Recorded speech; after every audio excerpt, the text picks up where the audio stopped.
Welcome all. We know there is a four parts of IELTS: reading, writing, speaking, and listening. So today we're gonna show the listening and have a look in the listening and try to score 40 out of 40. So we're gonna start right now. Thank you. Test is in four parts: part 1, part 2, part 3, and part 4. Now look at part 1. Part 1. There will be time for you to read the instructions and questions, and you will have a chance to check your work. All the recordings will be played once only. You will hear a conversation between two people talking about insecticide. First, you have some time to look at questions 1 to 5.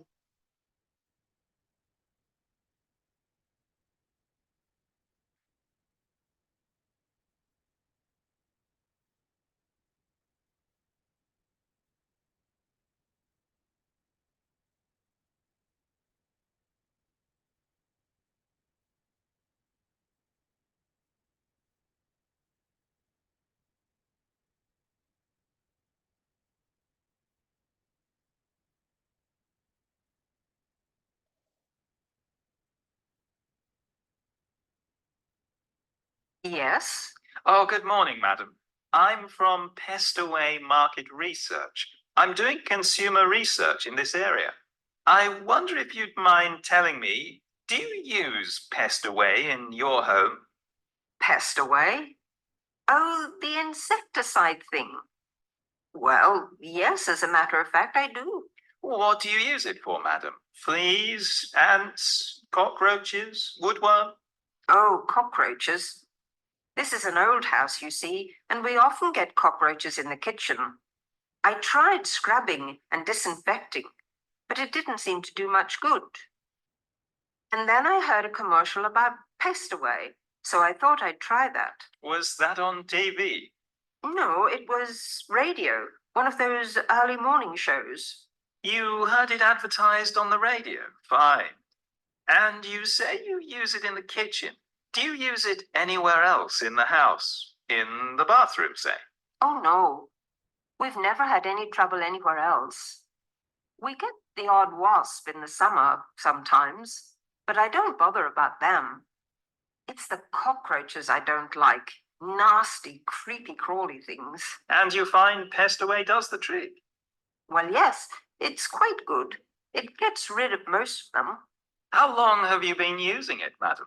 Oh, let's see. About 2 years now, I think. About 2 years. And how often do you find you have to spray? Oh, I give the kitchen a good spray around the skirtings and under the stove, about every 6 weeks. Every 6 weeks or so, I see. Before you hear the rest of the conversation, you have some time to look at questions 6 to 10.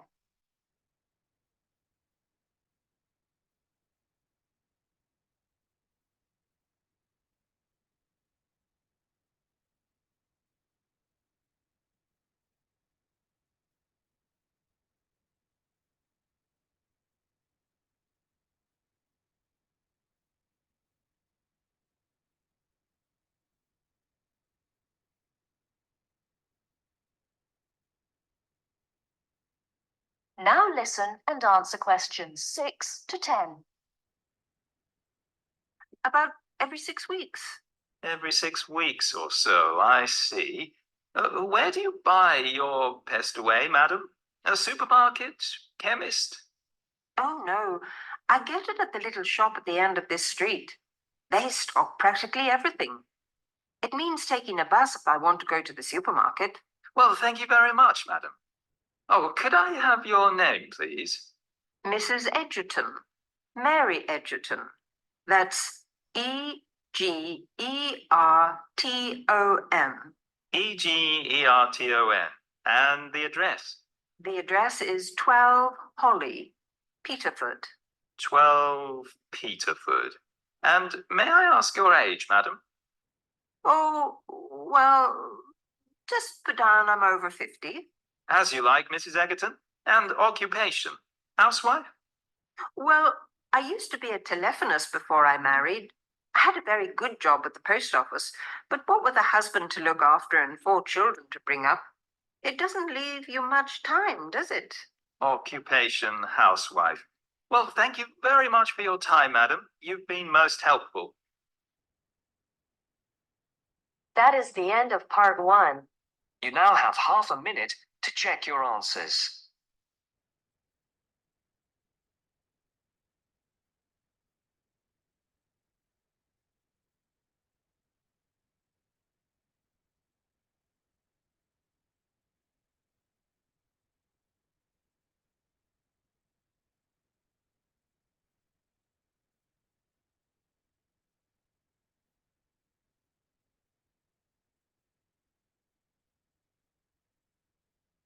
Now turns to part 2. Part 2. You will hear a conversation between a student and an accommodation officer. First, look at questions 11 to 14.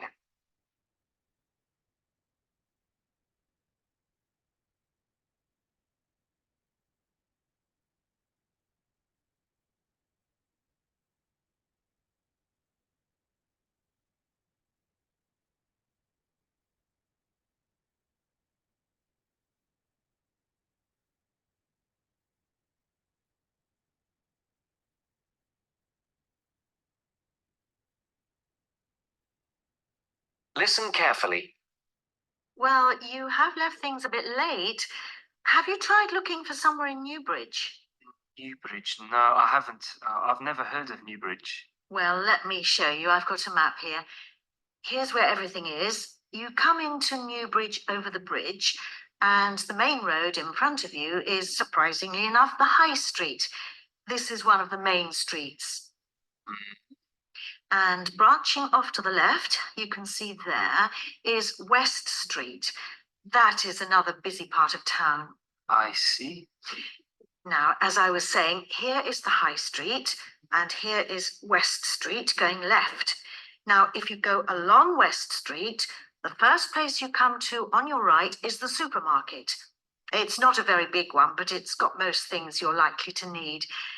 Next to it, there's the Old Town Hall. I say the Old Town Hall because it is about 100 years old, but it will soon make way for a car park, I'm afraid. I suppose the car is king. Now, opposite the supermarket is the railway station. You can get very frequent buses and trains from here into the university. And next to that is the sports centre. It's a brand new one and was built on the site of some tennis courts.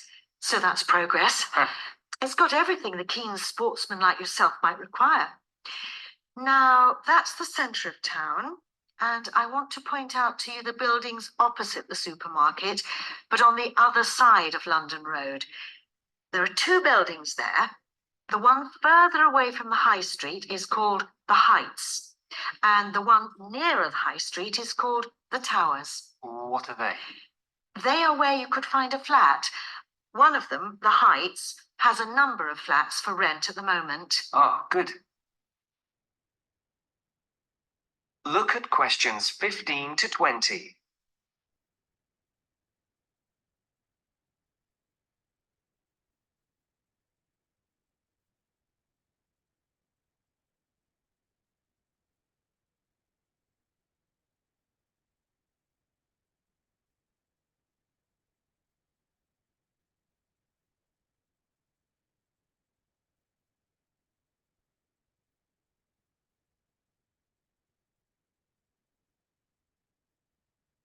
You will now listen to the second part of the talk. Now, the first one is flat 4. That's a nice flat with a balcony, and you need to apply to the Newbridge Accommodation Agency to ask about that one. You'll find their number in the phone book. Number 6 is another nice one, which has been empty for a while, and you can ring the owner directly, I think. Yes, I've got her number written here. There it is. Right, thank you. Good. Now, number 8 is a re-advertisement. What do you mean? Well, it did have a tenant, but now it is for rent again. So I'd like to ask about that one. Leave it with me and I'll look into it for you. Then we can talk about it when I've got more information. Okay. Are there others in this block? Yes, there's number 10. Now, this one's a bit strange. It's advertised with an agency as well as privately in the local paper. Normally, if it's advertised through an agency, you shouldn't really go behind the agency and go directly to the owner. But on this occasion, I suggest you just answer the advert here in the newspaper, which the owner has obviously put in. Okay. Finally, there is number 14. This is with the New Start Agency. This is an agency started by the girl who was my assistant here, and she left to make money for herself, so she's not my favorite person. But I'm afraid I would have to advise you to go through the agency anyway. Again, their number is in the phone book. All right, is that something for you to be starting with? That's great. But what kind of place is Newbridge? It's a nice place. It was developed about 100 years ago, really for people who worked in the factories around there.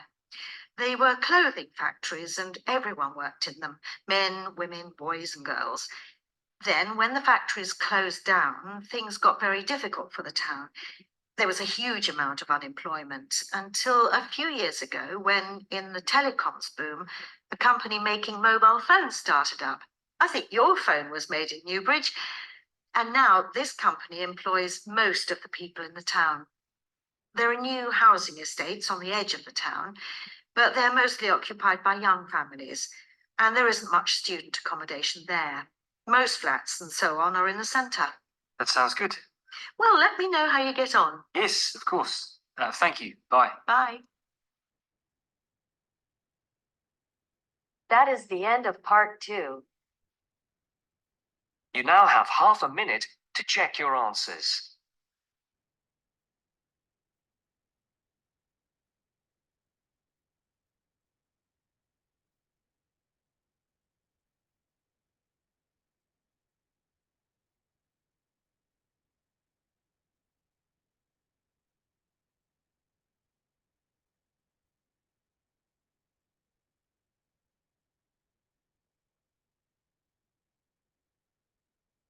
Now turns to part 3.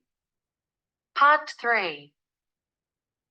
You will hear the overseas student officer talking to some new students about the arrangements for an excursion to Ironbridge.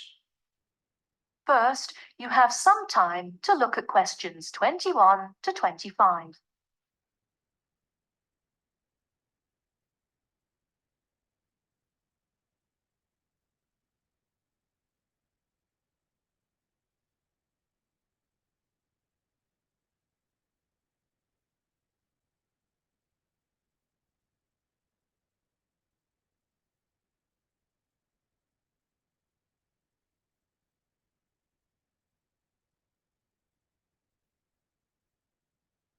Now, listen carefully and answer questions 21 to 25.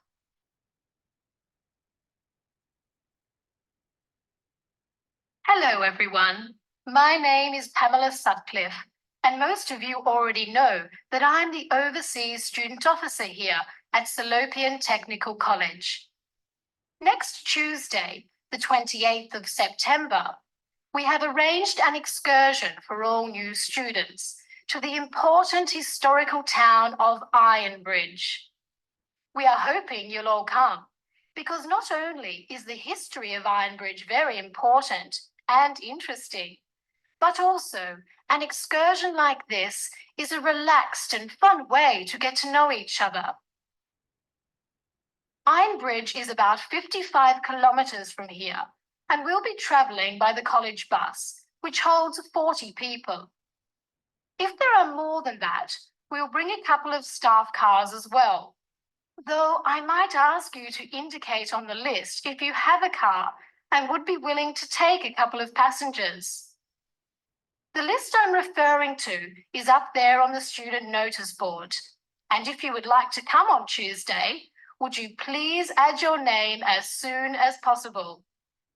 By the way, could you please print your name clearly? I know some people have wonderful signatures, but often I'm afraid I can't read them, which can cause problems. So if we need extra transport and you could bring your car, can you tick the car column next to your name? Could you also add your student number and your telephone number, just in case there are any last-minute changes and we have to contact you? The other information I need to give you is about lunch. There's a very nice little restaurant in Ironbridge, which gives a 15% discount to the college when we bring groups. That means lunch is only about £4, and they do good vegetarian meals too, so it's usually no problem for those of you on special diets. But if you prefer to eat your own food, that's fine too, either on the bus or in the park. But I'd encourage you to try the restaurant. Now, talking of costs, I should tell you that the bus will only cost you £10, and if you bring your car, we'll pay for the petrol, so you get a free trip in return for driving there. Will you please sign up by Saturday at 6 p.m. at the latest? The list is closed after that. We will depart at 9:30 a.m. sharp on Tuesday morning, so please make sure that you arrive at least 15 minutes before so that you can find a seat and get settled on the bus.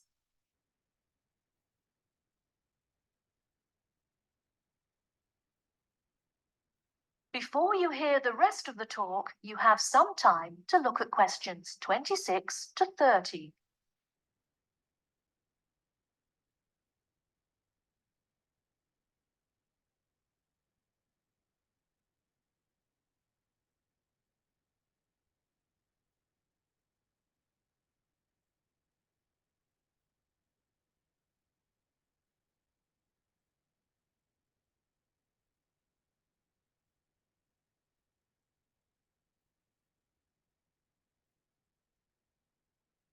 Now listen and answer questions 26 to 30.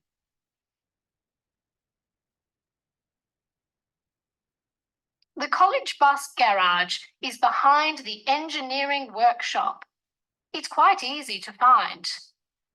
If you come here to the Student Union building, then walk east down the avenue until you get to the childcare centre on your left, and then turn left and walk past the sports centre and the tennis courts, which are both on your left. Cross over Central Square, and opposite you is the engineering workshop. Walk around the back and you'll see the bus.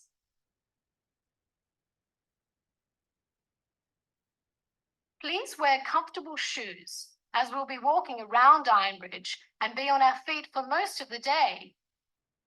Wear a warm jacket, and you might like to bring an umbrella and a backpack to put them in if the weather's warm and sunny, which we hope it will be, but of course we can't guarantee that.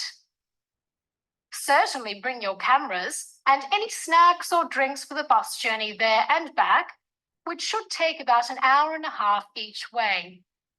You should all check the notice board on Monday, and we'll also put a note in your mailbox to confirm arrangements, so don't forget to check it. Now, why are we visiting Ironbridge? Well, Ironbridge, as the name suggests, has got the original iron bridge. That is, the first ever iron bridge in the world. It was the birthplace of the Industrial Revolution, and for 40 years it led the world, as Britain changed from an agricultural society into an industrial one. It's hard to imagine today that this pretty, sleepy little tourist town was one of the most important places in England for over a century. Just imagine 200 years ago, people from all over Europe and even North America came to Ironbridge to learn about what was then the latest technology. Today it is listed as a World Heritage Site by the United Nations, as they consider the unique collection of industrial monuments ranked alongside the Grand Canyon, the pyramids, and the Great Barrier Reef. One place that's fun to visit is Blist Hill, which is a reconstruction of a small Victorian industrial town where people are working and living as they did 100 years ago. I hope you'll enjoy the day. It's been a very popular excursion in previous years, so I'm looking forward to going again next Tuesday. Now, don't forget to put your name on the list as soon as possible. That is the end of part 3. You now have half a minute to check your answers.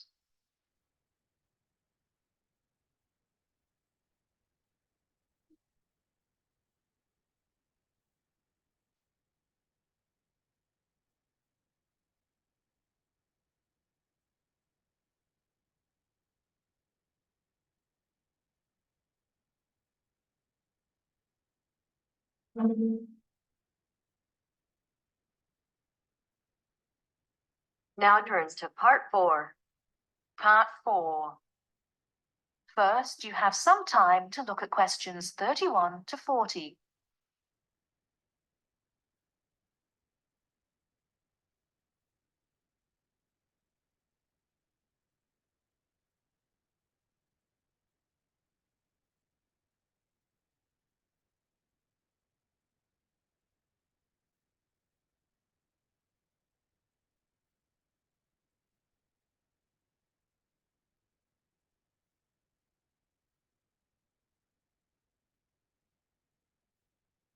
Now, listen carefully and answer questions 31 to 40.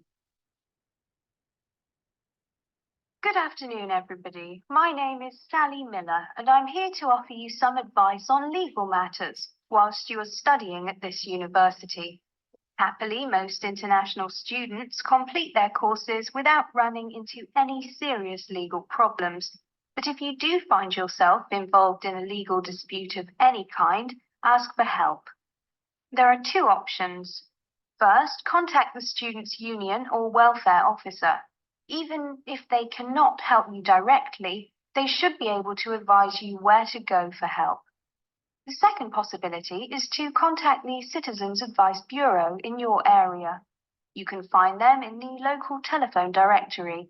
They will be able to recommend a solicitor if you need one, and tell you if there is a local law centre providing free legal advice. They will also be able to tell you whether you can claim legal aid to help pay for any court and legal fees. Let me give you some basic information about the police.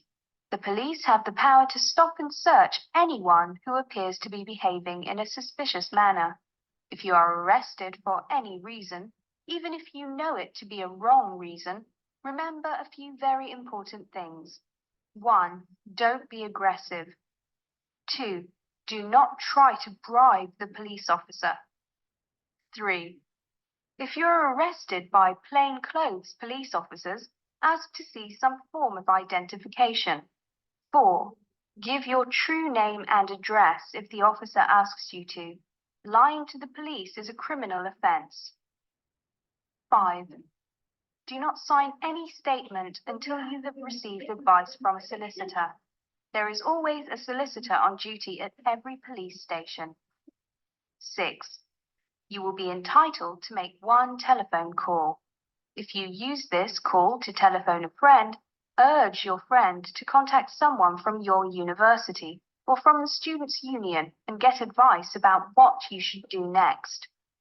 If you find yourself in trouble with the police, it is very important to get professional advice. Contact any of the following: your university welfare officer, the students' union at your university, your local Citizens Advice Bureau, a local law centre.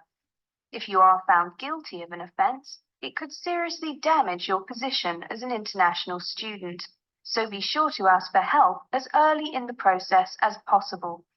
Remember, obey the local laws. The laws here may not be quite the same as in your own country. Here are a few examples of actions that are illegal here. It is against the law to possess offensive weapons. For example, knives, guns, chemical sprays used for personal defense.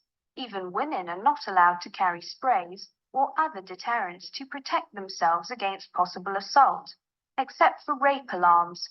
Possess or supply hard or soft drugs. disturb the peace. This is called disorderly conduct. This means that you can be arrested for being too noisy or rowdy. A few words about drinking. In this country, it is perfectly acceptable for adults to drink alcohol in moderate amounts. For many people, drinking is an established part of their social life. Going out for a drink is how they relax or spend time with friends. If you go to a party or visit people at home in the evening, your host will probably offer you a drink. Often, a lot of university social life can revolve around drinking, especially for undergraduates. Do not be surprised if people arrange to meet in a bar or if events are held in a pub. But you are not obliged to drink alcohol if you do not want to, even if you are in a pub or at a party where everyone else is drinking. You can always ask for a non-alcoholic drink instead. And if you feel uncomfortable going to places that serve alcohol, explain this to your friends. There are lots of other places where you can meet. If you do choose to drink, remember that you should never drive a motor vehicle after drinking alcohol. It is dangerous, and the police can impose serious penalties on you. Also, remember that being drunk in public is not acceptable either, and the police can arrest you for it. Drugs and alcohol can cause serious problems. Let me repeat that in this country, it is illegal to use drugs, except under medical supervision. But if you do use illegal drugs and you develop a problem, there are organizations you can contact. Contact your students' union or your student counselor. Anyone over 18 years old can legally buy and consume alcoholic drinks in this country. But if you think you might be drinking too much, get help and advice from your student counselor or your doctor. Again, there are special organizations that can help you with drug and alcohol problems. Contact them.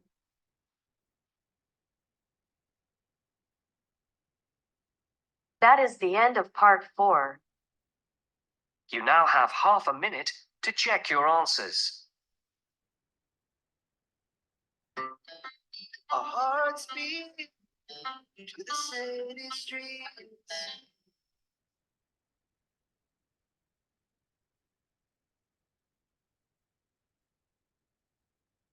We began to feel the vibe.